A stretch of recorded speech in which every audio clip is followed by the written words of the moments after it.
This is your foolproof guide to mastering office politics so that you can get ahead without getting your ass burned. And although industries as a whole have very similar political landscapes, every single company is slightly different. Step number 1 to navigating your office politics is to fall back and observe. Who is actually in charge and who just thinks that they're in charge? Who are the important decision makers? Who are the people that you need on your side? Who is cliquey and loves gossip? One of the most annoying parts about office politics is the invisible approval line. This is basically where a project that should be simple and has 2 or 3 clearly defined approvers and key stakeholders is actually a lot more complicated, because even though marketing doesn't formally need to approve this project, Marie from marketing will be pissed if you don't show her, and Susie from HR is going to throw a fit if she's not in that first meeting. And suddenly this project that should be simple and should already be live is taking months and months and months because you didn't know how to play the game, and it reflects poorly on you. We pay attention to who the real decision makers are beyond what is clearly outlined in the scope of your role. In one of my very first jobs when I was working at the bank, I actually emailed someone for a project I was working on who was a director, and for context, I was an entry-level analyst. I emailed this director with a couple of key asks, and not an hour later, my manager comes by my desk and is like, "We need to go talk." And I'm shitting my little pants. We go into a meeting room, she sits me down, and she says, "It's inappropriate for you to be emailing directors without me CC'd on the email." And I was like, "What? I'm just doing my job. What do you mean it's inappropriate?" And she's like, "Yeah, if you're emailing someone who's so many levels above you, you need to include your manager so it looks like I support you on this project and it doesn't look like you're all by yourself." Because it actually, from her perspective, made her look bad. I had no idea people put this much thought into who CCs who on emails, who should be looped in, when should your manager be looped in. So pay attention to how much hands-on work your manager likes to be a part of.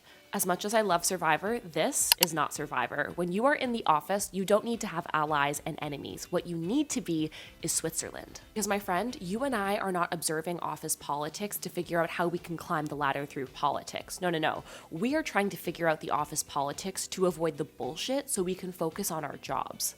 In the game of office politics, your goal is not to win, your goal is to be perceived as a friend to all. And how you do that is by assuming no conversation you ever have is confidential. Never say something behind someone's back that you haven't already said to their face. You never put anything precarious in writing or an email or even in text. You do not engage in office gossip, even if that person deserves it.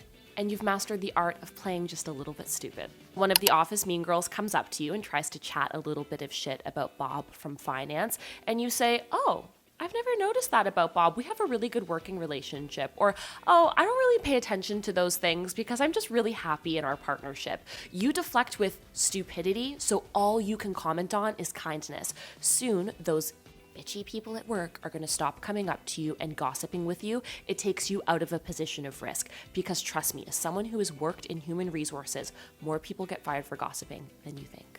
The only elements of office politics you actually need to buy into is twofold. Number 1, how do you not piss off your manager and your manager's manager? This one's pretty easy. Just pay attention to who your manager likes and dislikes on the team and notice the differences in how they behave. You can even ask your manager explicit questions about what they're looking for and how much communication they want to be looped into. And using the power of office politics for good. Because you and I are observant and we're aware of who is in charge and then who thinks they're in charge, we know for a fact who we need to go to drive change at the company and deliver results. To master office politics, you need to make your goal likability. I talk about likability so much on this page because it is so critically important for your career. Do not align yourself too closely with one group and not another. Don't do things that you know are going to piss people off in the context of what you have observed. Keep your ass out of the drama, out of the gossip. Use the office politics to watch the people around you self-destruct and crash and burn while you coast and rise to the top by rising above. Mind your business,